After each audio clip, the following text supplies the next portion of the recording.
দর্শক বিজ্ঞাপন বিরতির পর আবারও আমন্ত্রণ জানাচ্ছি আপনাদের প্রিয় অনুষ্ঠান লিগ্যাল প্ল্যাটফর্মে। আমাদের সাথে আছেন আমাদের সম্মানিত অতিথি লিবার্টি লিগ্যাল সলিসিটর ফার্মের সলিসিটর মাজিদুর চৌধুরী। মিস্টার চৌধুরী, আমরা বিজ্ঞাপন বিরতিতে যাওয়ার পূর্বে একজন দর্শক ফোন করেছিলেন, তো তার প্রশ্নটা একটু সামারি বলে তারপর আমি উত্তর দেওয়ার জন্য আপনাকে রিকোয়েস্ট করব। ধন্যবাদ মুফতি। এক বোন ফোন করে বলেছিলেন যে তার মেয়ে দুজন আছে, দুটো মেয়ে, তার মধ্যে বড় মেয়ে যে সে 2012 সালে তার জন্ম হয়েছে বাংলাদেশে, যখন তার husband indefinite leave to remain প্রাপ্ত ছিলেন। তিনি এবং তার সেই মেয়ে, যার 2012 সালে বাংলাদেশে জন্ম, তারা বাংলাদেশ থেকে এসছেন। তার হাজব্যান্ড তাদেরকে স্পন্সর করে নিয়ে এসছেন, 27 মাসের ভিসা নিয়ে এসছেন। আগামী বছর 20 এপ্রিল তাদের ভিসা শেষ হবে। তিনি জানতে চেয়েছেন যে এই মেয়েটা, যে মেয়েটার জন্ম বাংলাদেশে হয়েছে যখন তার হাজব্যান্ডের ইনডেফিনিট লিভ টু রিমেন ছিল, এই মেয়েটা ব্রিটিশ সিটিজেনশিপ বা পাসপোর্ট অ্যাপ্লিকেশন করতে পারবে কি না। আনফর্চুনেটলি বোন, আপনি নিশ্চয়ই দেখছেন আমাদের অনুষ্ঠান, আপনার এই মেয়ে ইজ নট এন্টাইটেল, আপনার এই মেয়ে ব্রিটিশ সিটিজেনশিপ বা ব্রিটিশ ন্যাশনালিটির জন্য এলিজিবল না, যেহেতু তার জন্ম ইউনাইটেড কিংডমের বাইরে। যদি এই মেয়েটার জন্ম ইউনাইটেড কিংডমে হতো তাহলে এই মেয়েটা কিন্তু সরাসরি একজন ব্রিটিশ সিটিজেন হিসেবেই তার জন্ম হতো, যেমনটা হয়েছে আপনার ছোট মেয়ের, এবং সে সরাসরি ব্রিটিশ পাসপোর্টই বানাতে পারতো। বাট যেহেতু তার জন্ম ইউনাইটেড কিংডমের বাইরে, কাজেই section 1 of the British nationality act 1981-এর যে স্কোপ আছে সেটা কাভার করে না আপনার মেয়েকে। এর জন্য আপনার মেয়ে আপনার সাথে সাথে প্রত্যেকবার এক্সটেনশন নিবে। এক্সটেনশন নিতে নিতে যখন আপনার ইনডেফিনিট লিভ টু রিমেনের সময় হবে, তারও ইনডেফিনিট লিভ টু রিমেনের সময় হবে। আপনি এবং আপনার মেয়ে সবসময় একই সাথে অ্যাপ্লিকেশন করবেন এবং আপনাদের দুজনার একই সাথে ইনডেফিনিট লিভ টু রিমেন হবে। ইনডেফিনিট লিভ টু রিমেন হওয়ার 1 বছর পরে আপনি এবং আপনার মেয়ে দুজনই সিটিজেনশিপের জন্য অ্যাপ্লিকেশন করতে পারবেন। তবে এর মধ্যে যদি আপনার হাজব্যান্ড ব্রিটিশ সিটিজেনশিপ নিয়ে ফেলেন, তাহলে কিন্তু আপনাদের ইনডেফিনিট লিভ টু রিমেন পাওয়ার পরে 1 বছর ওয়েট করতে হবে না। ইনডেফিনিট লিভ টু রিমেন পাওয়ার সাথে সাথেই আপনারা সিটিজেনশিপের জন্য অ্যাপ্লিকেশন করতে পারবেন, যদি আপনার husband by this time British হয়ে যান। কারণ ব্রিটিশ সিটিজেনের ওয়াইফ যারা, অবশ্যই এটা আপনার মেয়ের জন্য প্রযোজ্য না, ব্রিটিশ সিটিজেনের ওয়াইফ যারা, তারা যদি কমপক্ষে 3 বছর তার ব্রিটিশ হাজব্যান্ডের সাথে এদেশে থাকেন, তাহলে ইনডেফিনিট লিভ টু রিমেনের পাওয়ার পরেই সিটিজেনশিপের অ্যাপ্লিকেশন করতে পারেন, 1 বছর ওয়েট করতে হয় না। বাট সেটা স্পাউজের জন্য, নট ফর দ্য চাইল্ড। আপনার মেয়ের কিন্তু আইএলআর পর 1 বছর পরে সিটিজেনশিপ অ্যাপ্লিকেশন করতে হবে। ধন্যবাদ মিস্টার চৌধুরী, খুব সুন্দর ব্যাখ্যা করার জন্য। আমি পরবর্তী কলে চলে যাচ্ছি। দর্শক আসসালামু আলাইকুম। ওয়ালাইকুম আসসালাম। জি দর্শক, আপনি সরাসরি স্টুডিওতে কথা বলছেন, আপনার প্রশ্নটা বলুন। Okay, can I speak in English? Yeah, Yes. of course. Okay, so I've got a stepbrother in Bangladesh from my father's second wife. He's 14 years old. My father's now passed away, and I'm wondering if I can apply for my stepbrother to come to this country. My father was a British citizen, and I just need to understand what's the process, what application, what evidence I need to provide, and was it possible? All right. I have questions. All right, Mr. Chaudhary will ask you a few questions. Okay. Assalamu alaikum, sister. Walaikum salam. I have few questions from to ask you to get the facts more in details. Okay. Please make sure you don't mention any name of your Sure. family members. Okay. Okay. Right. Okay. My first question is, please tell me to the best of your knowledge, was this stepbrother, born after your father had become a British citizen? Or shall I rephrase my question? If it is No, so my father, this child was born after my father was British citizen. So my father was British citizen since at the time of his birth. At the time of his birth. At the time of his birth. Yes. Okay. Thank you. My second question is, was your father married to the mother of this boy at the Yes. time of his birth? Yes. And was the marriage registered in Bangladesh? It's just a nikah. Okay, it's just nikah, Islamic way, but it's not registered in Bangladesh, right? I'm not 100% sure, but I Fair think enough. it's just a nikah. It's just Fair a enough. nikah, I think. Okay. My third question is, was your father free to marry? Okay, first of all, which wife was first? Your mom or My mum. your mom was first wife? Okay. Yes. And was your mom your father's wife, still wife, at the time that he married this lady in Bangladesh? Yes. Yes. Okay. Legally, yes. Yes, fine. Now your question is what you can do for your stepbrother, whether you can bring him over here, yeah? Yes. Okay, no problem. And maybe my last question. So just to tell you, my stepbrother's mother has remarried already. Okay, so she has got married with another gentleman now. Yes. And Yes. okay, so and my last question is whether this boy has any other sibling, obviously elder sibling in Bangladesh, who are over 18. He's only got step siblings, so his mum's new husband's child. Okay, thank you very much. I have got all my answers, and hopefully I can answer your question. Okay. Thank you for- Jazakallah. Thank you for your calling. Thank you. Yes, sister, basically, what we have to bear in mind is that this country and the law of this country do not accept polygamy or bigamy. So, a marriage or a relationship during an existing marriage is not permitted by the law of England and Wales. For that very reason, this child will not be considered, although marriage of this kind is permitted in the religious law, in Sharia, but in English law, this child will not be considered as a legitimate child. Now, the Legitimacy Act 1976 has given some provisions about legalizing or legitimating this child's status. However, it is very complicated because the marriage was not even registered in that jurisdiction, which is Bangladesh. So had the marriage been registered in Bangladesh, which was absolutely fine, because in Bangladeshi law, if your mom had given consent, then your father could have registered that marriage. That could have been legalized in Bangladesh. Legitimacy Act could have given some leeway for your brother to claim his British citizenship because he was born from a British father. But unfortunately, because more than two marriage at the same time is not acceptable by the law of England and Wales, and this child will not be considered as a legitimate child, therefore he cannot straight away claim British citizenship by virtue of being a son of a British father. What you can do, you can maybe make an application as a dependent relative, which is very complicated, which is very expensive. But the merit of the case, if you ask me, frankly speaking, is very, very slim. It is very expensive application, almost 3,000 few hundred of the application fee, and then the immigration health surcharge of another £1,000. So at least £4,500 only the application fee, and the chance is very slim. You have to show that this boy is dependent on you financially and the other factors, and it is very complicated. So be precise with you, there's no very straightforward provision for this boy, unfortunately. Hope that answered your question. ধন্যবাদ mister Chowdhury. আমি পরবর্তী কলে চলে যাচ্ছি। দর্শক আসসালামু আলাইকুম। ওয়ালাইকুম সালাম। দর্শক, আপনার টিভি ভলিউমটা মিউট করে আপনি ফোনে আমাদের সাথে কথা বলুন। আপনার প্রশ্নটা বলুন দর্শক। আমার একটা প্রশ্ন হইল, এরপর মানুষ যদি ফার্স্ট থাকে 20 বছর, এই মানুষে প্রায় করতে গিয়ে কিতা লাগবো বা ফিস কত লাগবো? আচ্ছা দর্শক, ধন্যবাদ আপনার প্রশ্ন করার জন্য। আপনার প্রশ্ন আমরা বুঝতে পেরেছি। আপনার আমাদের অনুষ্ঠান দেখতে থাকুন, আমরা এই বিষয়ে আলোচনা করব। জি মিস্টার চৌধুরী। জি, যেটা প্রশ্ন করা হয়েছে যে 20 বছর, সো 20 বছরের উপরে বেসিস করে যে আইনে যে বিধান আছে সেটা হচ্ছে ইমিগ্রেশন রুলসের প্যারাগ্রাফ 276 ADE। সেখানে বলা হয়েছে যে 4টা হিউম্যান রাইটসের ক্যাটাগরি নতুন খোলা হয়েছে 2012 9 জুলাই। তার মধ্যে একটা হচ্ছে কেউ যদি এই দেশে 20 বছর থাকে, যেভাবেই থাকুক না কেন।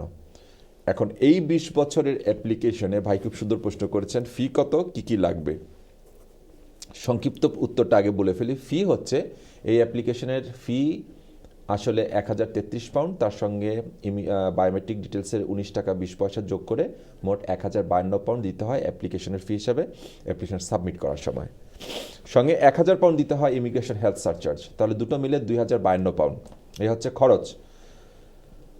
আর রিকোয়ারমেন্ট এখানে 1-to-1 বলা সম্ভব যেভাবে হয় আমাদের, যে একজন মানুষের কী কী রিকোয়ারমেন্ট, আমরা টিভিতে এভাবে আমরা একটা জেনারেল আইডিয়া দিতে পারি। সেই জেনারেল আইডিয়াটা হচ্ছে, আপনি চিন্তা করেন যে আপনার ক্লেমটা হচ্ছে 20 বছরের উপরে, যে আমি এই দেশে 20 বছর আছি, তাহলে আপনাকে প্রথমেই প্রমাণ করতে হবে যে আপনি এই দেশে 20 বছর আগে এসছিলেন কমপক্ষে। কিভাবে এসছেন সেটার প্রমাণ, যদি সেটা প্রমাণ নাও থাকে, অনেকে হয়তো লিগ্যাল ওয়েতে আসেন না, বিভিন্নভাবে আসেন, তাহলে 20 বছর এই দেশে থাকার প্রমাণ দিতে হবে। সেটাই হচ্ছে ফার্স্ট অ্যান্ড ফরমোস্ট রিকোয়ারমেন্ট। আপনি যদি প্রমাণ না করতে পারেন উইথ ডকুমেন্টারি এভিডেন্স, এবং আমি 20 বছরের কেস কয়েকটা করে কোর্ট পর্যন্ত এবং অনেক উপরের কোর্ট পর্যন্ত গিয়ে দেখেছি যে যদি সলিড ডকুমেন্টারি এভিডেন্স না থাকে যে এই মানুষটা 20 বছর ধরে এখানে আছে, bill, bank statement, in the worst case scenario আমরা বলি যে ফটোগ্রাফস, যে একটা মানুষের, এবং আগের দিনে আপনার মনে আছে যখন ডিজিটাল ক্যামেরা ছিল না, বা ডিজিটাল ক্যামেরা হওয়ার পরও ছবিতে আবার ডেট আসতো অনেক সময়, আর প্লাস ছবি, মনে করেন ইংল্যান্ডের আমি কোনো জায়গায় দাঁড়িয়ে যদি ছবি তুলি, আমার 20 বছর আগের চেহারা আর আমার এখনকার চেহারা কিন্তু একটা কিছুটা হলেও একটা ফটোগ্রাফিক এভিডেন্স হিসাবে দাঁড় করানো যায়। বা বিভিন্ন ইভেন্ট, যে এমন একটা ইভেন্ট হয়েছিল যে ইভেন্টের কাছে গিয়ে আমি হয়তো ওয়ার্ল্ড কাপ ক্রিকেট বা হোয়াটসঅ্যাভার এরকম কোনো ইভেন্টে যদি আমি কি ছবিটা তুলি ওই সময়, বা আমি একটা এমন কোনো একটা ব্যানারে, এমন একটা প্রোগ্রামের সামনে আমি ছবি তুলেছি যে ব্যানারের পিছনে লেখা আছে ধরেন 1999 সাল, তাহলে 20 বছর তো হয়ে গেল। এরকম ফটোগ্রাফিক এভিডেন্স এবং ডকুমেন্টারি এভিডেন্স দিয়ে প্রমাণ করতে হবে যে এই মানুষটা 20 বছর এই দেশে আছে। এটাই একমাত্র প্রমাণ।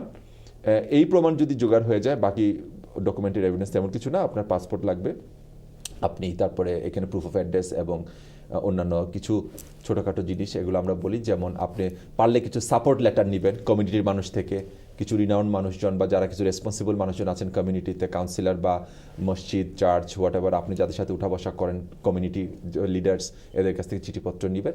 নিলে জিনিসটা আর একটু সুন্দর হবে। আত্মীয় স্বজন থাকলে আত্মীয় স্বজনের কাছ থেকে আপনার চিঠিপত্র নেবেন। আর যার কাছ থেকে চিঠি দেন না কেন, তিনি যদি তার অর্গানাইজেশনের লেটার হেডে দেন, then fine. If it is not in the organisation's letter head, তাহলে অবশ্যই ওই মানুষটার প্রুফ অফ আইডি, অর্থাৎ পাসপোর্ট বা ড্রাইভিং লাইসেন্সের একটা ফটোকপি, এবং পারলে একটা প্রুফ অফ অ্যাড্রেস নেবেন।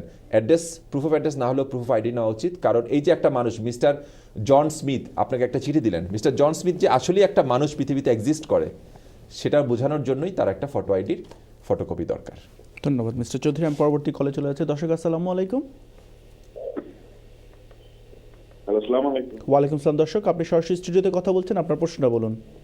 জি, আমার প্রশ্নটা হচ্ছে যে যারা এদেশে আপনার মানে আনডকুমেন্টেড আছে, ধরেন 14-15 বছর হয়ে গেছে, এরকম কি কোনো আইন আসছে নাকি যে তারা তাদের ফ্যামিলিকে আনতে পারবে? যেহেতু তারা দেশে যেতে পারতেছে না, তো ফ্যামিলিকে আনার জন্য এরকম কোনো ল কিংবা কোনো প্রসেস আছে কিনা, কিংবা কোনো এরকম একটু এই ব্যাপারে একটু ডিটেলস বলবেন। কারণ সে তো দেশে যেতে পারতেছে না এবং অ্যাপ্লিকেশন পেন্ডিং আছে। দর্শক, আপনার প্রশ্নটা আমরা বুঝতে পেরেছি। আপনার আর কোনো প্রশ্ন আছে দর্শক?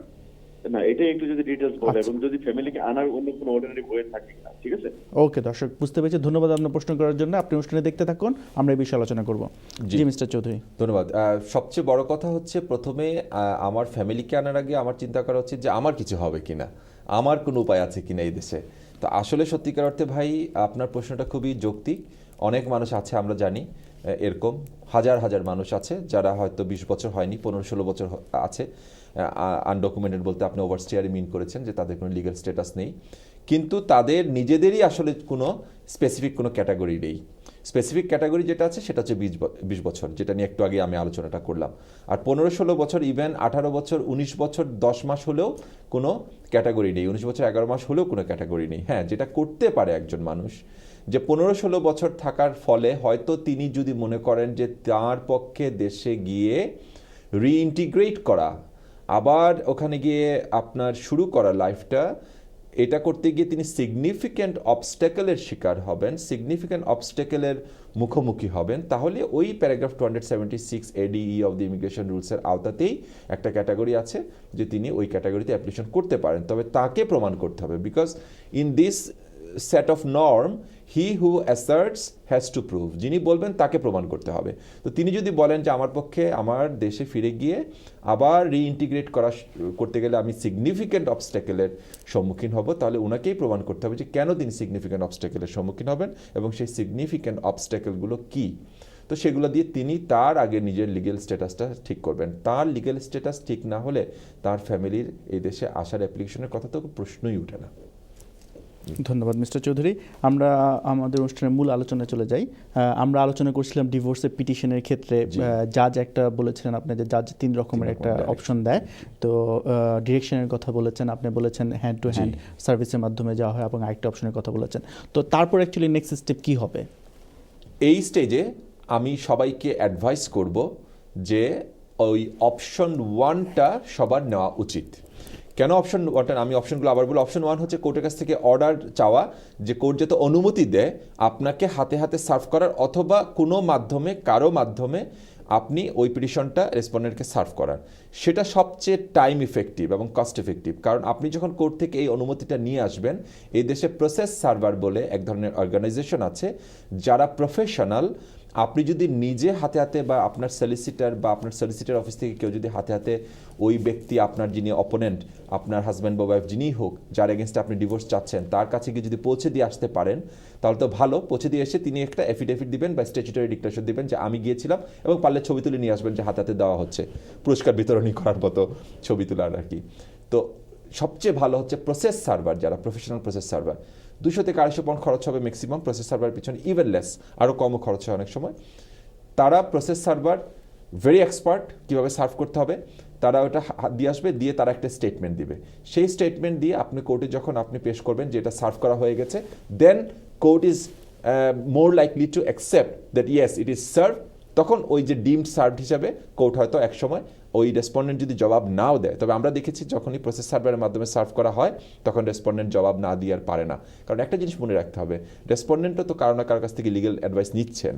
তো তিনি যখন শুনবেন যে প্রসেস সার্ভার এসে দিয়ে গেছে, তখন লিগেল অ্যাডভাইজার তাকে অ্যাডভাইস করবে, now you cannot remain silent, তোমাকে ইয়েস অর নো, ডিফেন্ড করতে চাই বা করতে চাই না একটা বলে জবাব দিতে হবে। তখনই শুরু হয়ে গেল কেসের প্রসিজিওরটা। তো কেসের প্রসিজিওর শুরু হয়ে গেলে এটা এক সময় ডিভোর্সের দিকে যাবে, ডিফেন্ডেড হোক আর আনডিফেন্ডেড হোক এটা। সো সেভাবে একটা আমার মনে হয় পদক্ষেপ নেওয়া যেতে পারে। ধন্যবাদ মিস্টার চৌধুরী। আমি পরবর্তী কলে চলে যাচ্ছি। দর্শক আসসালামু আলাইকুম। হ্যালো, আসসালামু আলাইকুম। ওয়ালাইকুম। দর্শক আপনার প্রশ্নটা বলুন। আসসালামু আলাইকুম ভাই, আমি একটা জিনিস জানতে চাচ্ছি। আমি ইউরোপিয়ান সিটিজেন। আপনি ইউরোপিয়ান সিটিজেন? আচ্ছা, ইউরোপিয়ান, জি। এবং আমি ইউকেতে আছি প্রায় 10 বছর হয়। জি। এবং আমার ইন্ডিপেন্ডেন্ট লিভ আছে অলরেডি। হুম। এবং আমার ওয়াইফের এই যে ফ্যামিলি পারমানেন্ট যেটা রেসিডেন্ট কার্ড ভিসা আছে। হুম। আর গত 1 সপ্তাহ হয় আমার একটা বাচ্চা আপনার জন্ম নিয়েছে এখানে। তো আমি জানতে চাচ্ছি আর কি যে বাচ্চার জন্য আমি বার্থ সার্টিফিকেট কালকে অ্যাপ্লাই করব। জি। তো আমি কি ডাইরেক্ট পাসপোর্টের অ্যাপ্লাই করব, এবং কত ফি লাগতে পারে, এবং কি কি কাগজ আমার পাঠাইতে হবে, ওই জিনিসটা আমি একটু। আপনি কি বাচ্চার বার্থ সার্টিফিকেটের কথা জিজ্ঞেস করছেন? না, আমি বুঝতে পেরেছি। না, না, না, বাচ্চা না, ব্রিটিশ না, সিটিজেন। আচ্ছা আচ্ছা, ওকে ওকে দর্শক, আমরা বুঝতে পেরেছি আপনার প্রশ্নটা। মিস্টার চৌধুরী, আপনার কোনো প্রশ্ন আছে? না, আমার কোনো প্রশ্ন নাই। ধন্যবাদ দর্শক আপনার প্রশ্ন করার জন্য। জি মিস্টার চৌধুরী। আচ্ছা, খুব সংক্ষেপে। জি জি জি, আপনি বলেছেন যে আপনার এখানে আপনি যেটা মিন করেছেন আসলে আপনার পিআর আছে, পার্মানেন্ট রেসিডেন্স আছে। আপনার যেহেতু পার্মানেন্ট রেসিডেন্স আছে, আপনার পার্মানেন্ট রেসিডেন্স পাওয়ার পরে জন্ম নেওয়া যে কোনো বাচ্চা, বা ইভেন আপনার পার্মানেন্ট রেসিডেন্স পাওয়ার আগে জন্ম যেই বাচ্চাটা ইউকেতে নিয়েছে, সেই বাচ্চাটা সরাসরি ব্রিটিশ সিটিজেনশিপের জন্য অ্যাপ্লিকেশন করতে পারবে। ইউরোপের সে যেই দেশ থেকে আপনি এসেছেন, আপনি যে দেশের, ইউরোপের যে দেশের পাসপোর্ট বহন করেন, সিটিজেনশিপ আপনার আছে, সেই দেশের পাসপোর্টও আপনার বাচ্চা নিতে পারবে, এবং এই দেশের ব্রিটিশ সিটিজেনশিপের জন্য সে সরাসরি অ্যাপ্লিকেশন করতে পারবে ওই section 1 of the nationality act 1981 অনুযায়ী। তবে ভাই, আপনি এবং আপনার সুবাদে আমি সমস্ত ইউরোপিয়ান ন্যাশনালদেরকে একটা কথা বলে রাখছি, যে ব্রেক্সিট যদিও এখন একটু দূরে সরে গেছে, বোধহয় 31 জানুয়ারি না, আপনাদের যাদের ইভেন পিআর আছে, যারা অতীতে permanent document certifying permanent residence নিয়েছেন, তারাও যেন মেহরবানি করে সেটেলমেন্ট স্কিমের আওতায় চলে আসেন। কারণ হোম অফিস কিন্তু বারবার আপনাদেরকে অ্যালার্ন করছে গত 1 বছর ধরে, এবং আমরাও মিডিয়াতে বিভিন্ন সময় বলে এসেছি যে যাদের ইভেন পিআর আছে তারাও কিন্তু সেটেলমেন্ট স্কিমের আওতায় চলে আসতে হবে। তারা যে সেটেলমেন্ট এবং প্রি সেটেল স্ট্যাটাস স্কিম যেটা চালু করেছে, সেটার আওতায় আপনাদেরকে চলে আসতে হবে। 10 থেকে 15 মিনিট লাগে, একটা মোবাইলের অ্যাপ থেকেও অ্যাপ্লিকেশনটা করা যায়, অথবা কোনো লয়ারের কাছে গিয়ে অ্যাপ্লিকেশনটা করবেন, বাট করে ফেলবেন। আমার মনে হয় আপনি আনসারটা পেয়েছেন। আপনার বাচ্চার জন্য আপনি ব্রিটিশ সিটিজেনশিপের অ্যাপ্লিকেশন করবেন। ধন্যবাদ মিস্টার চৌধুরী খুব সুন্দর ব্যাখ্যা করার জন্য। দর্শক আমাদের সময় হয়েছে এটি বিজ্ঞাপন বিরতিতে যাওয়ার, আশা করি আপনারা আমাদের সাথেই থাকবেন।